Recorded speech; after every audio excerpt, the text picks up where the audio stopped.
we learned that it's in charge, that's for sure. I mean, did we learn anything? Absolutely. And I think what we learned was that the events were certainly real and tangible and definitely occurring. These weren't figments of somebody's imagination or folklore or any of these sorts of things. But as for the etiology, nope, like Colin, we remain mystified. That's retired Army Colonel John Alexander regarding the mysterious Skinwalker Ranch. Alexander was part of a group of researchers and scientists who investigated reports of cattle mutilations and other strange occurrences on the ranch. The ranch is located southeast of Ballard, Utah, and was previously known as the Sherman Ranch. For years, stories of cattle mutilations, sightings of UFOs, orbs, and Bigfoot, among other paranormal events, have been reported on the ranch. Many of these were witnessed by the Sherman family, who owned the property from 1994 to 1996. Eventually, these stories caught the interest of Robert Bigelow, at the time a successful real estate entrepreneur and currently the owner of Bigelow Aerospace, a leading commercial space company. Bigelow has had a lifelong interest in the paranormal, and in 1995 established the National Institute for Discovery Sciences, otherwise known as NIDS. NIDS was made up of very credible researchers and scientists, all with the goal of investigating paranormal occurrences, but primarily UFOs.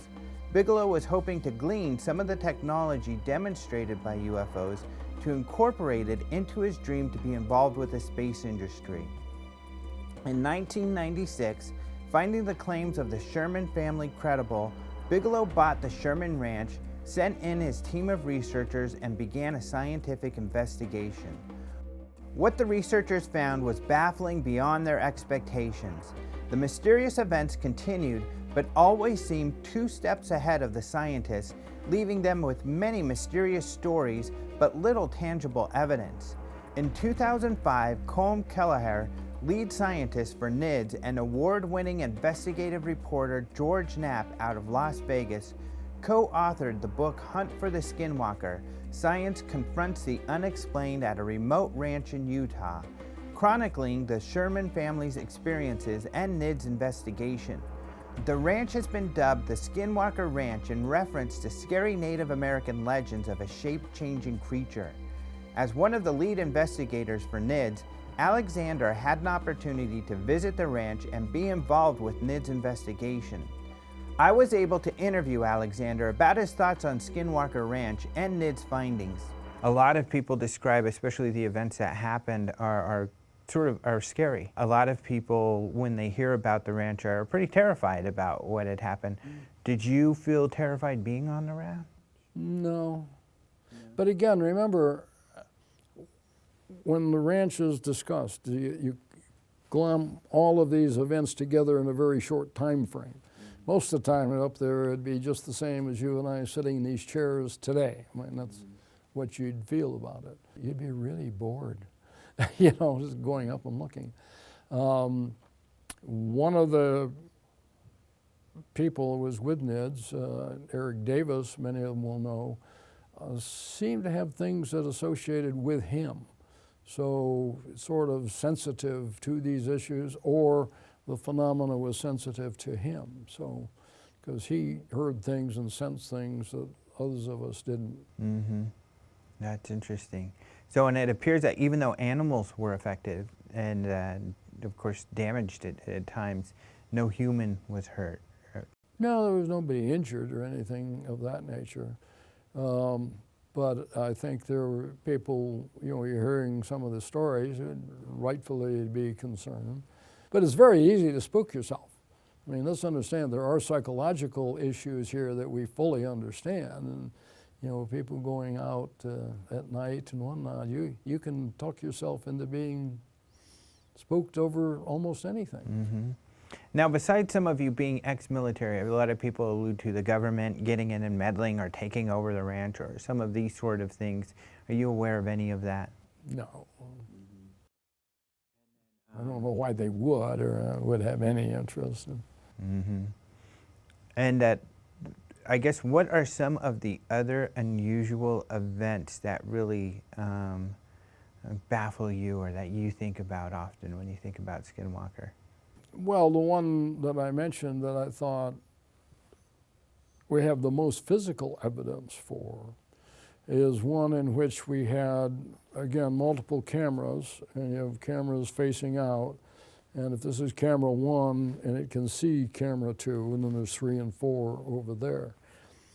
But at a certain point, the tape stops. The cameras were on top of platforms.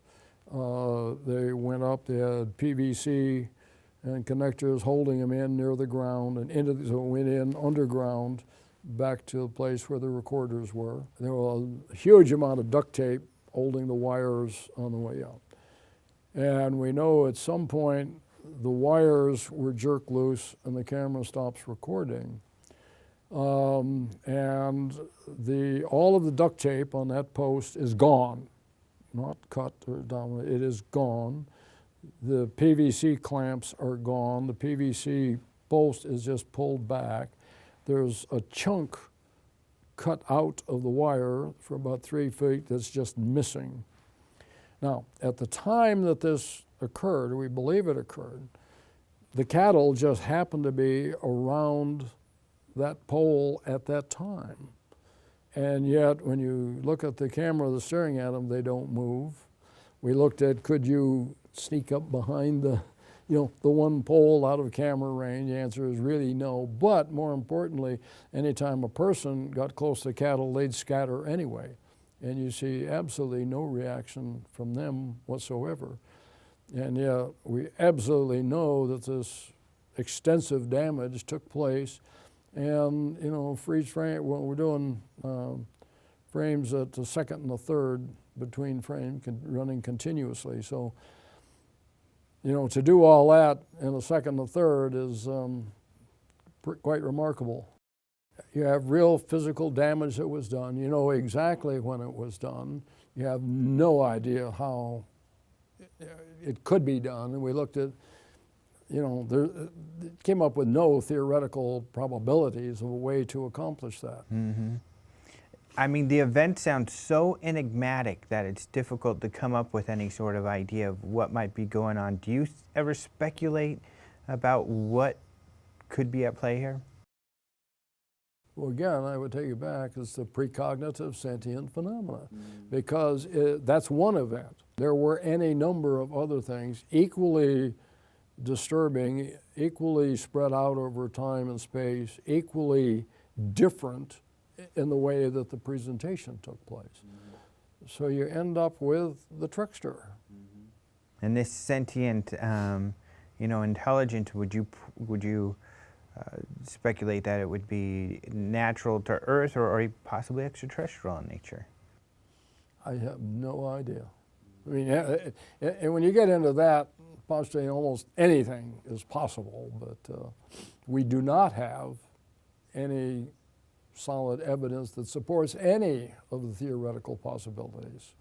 Just a genuine mystery. It's certainly a mystery, there's no doubt about that. Those who know Alexander know he is very conservative and skeptical when it comes to the paranormal. Skinwalker Ranch continues to capture the interest of the public, and the credible, credentialed investigators and scientists, such as Alexander, who have walked away from the ranch experiencing strange occurrences they cannot explain, have certainly helped add credence to the belief that whatever is happening on the Skinwalker Ranch, it is beyond our current scientific understanding. For Open Minds TV, I'm Alejandro Rojas. If you have a UFO sighting or something you would like to report to Open Minds, you can go to our website at openminds.tv and click the contact button to send us your request. Or you can email us at contact@openminds.tv.